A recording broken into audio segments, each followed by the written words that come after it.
Welcome to this video. We're going to be talking about the composition of functions. This is aligned with IXL Precalculus A12. So suppose the price of gas is $2.15 per gallon and you drive a car which averages 40 miles per gallon of gas. How far will $20 get you in miles? To answer that question, we must first find how many gallons of gas $20 will buy, then determine how many miles that gallon of gas will take us in our 40 miles MPG car. So this linking of ideas is known as the composition of functions in mathematics. So you can think of it this way. We input price and it gives us out how many gallons we can get with that money. Then we input gallons and it outputs us how many miles. So we want to put these together into one big function. This situation can be modeled by two separate equations. The first equation inputs price and outputs gallons, and the second equation inputs gallons and outputs miles. So notice that the output of the first and the input of the second match. That always has to be the case. So the first one would be P divided by 2.15 because we take our price and divide it by how much it costs per gallon. That'll tell us how many gallons we can buy. The second one is just 40 times G, where G is how many gallons we have, because our car gets 40 miles per gallon. So together these two equations become, if I put G of P within M of G, and I can also write that with this little open circle symbol, I get 40 times P over 2.15. So $20 will get as far as 40 times 20 divided by 2.15, or 372 miles. So what I did is combine those two functions together and make a new, simpler function, f of g. And this notation is the composition of functions. So the notation for composition of functions can be a bit confusing, but it simply means the second function goes within the other. So the one closest to the x goes within the other one. So this would be f of g of x.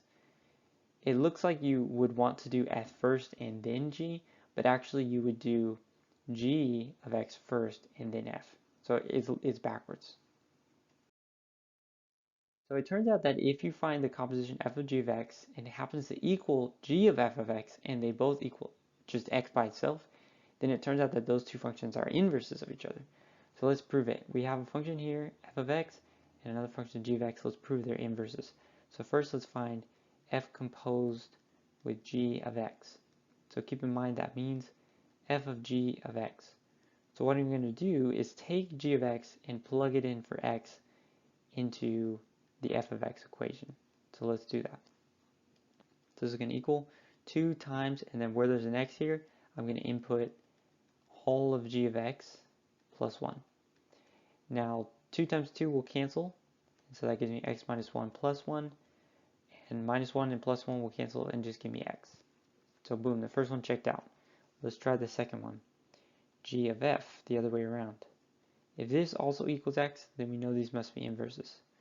So remember, f of x is going to go on the inside, and that will become 2x plus 1, because right here I'm going to put all of f, minus 1, all that over 2.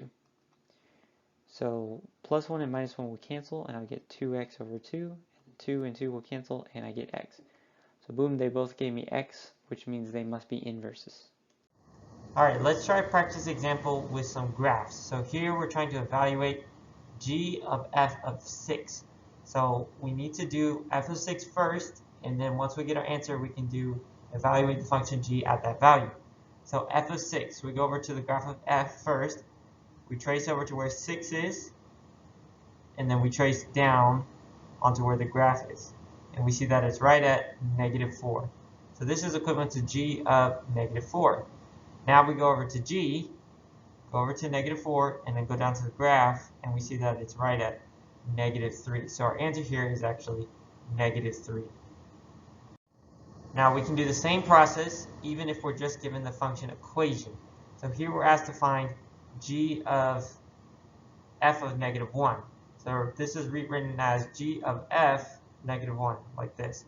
So we need to evaluate f first at -1, take our answer and evaluate that at g. So f of -1 is going to be equivalent to -1 squared plus 3 times -1 plus 1. Simplifying, -1 squared is 1, 3 times -1 is -3, and then plus 1. This is equivalent to negative 1. So that's my value for f of negative 1. Now I need to take that and plug it into g of x.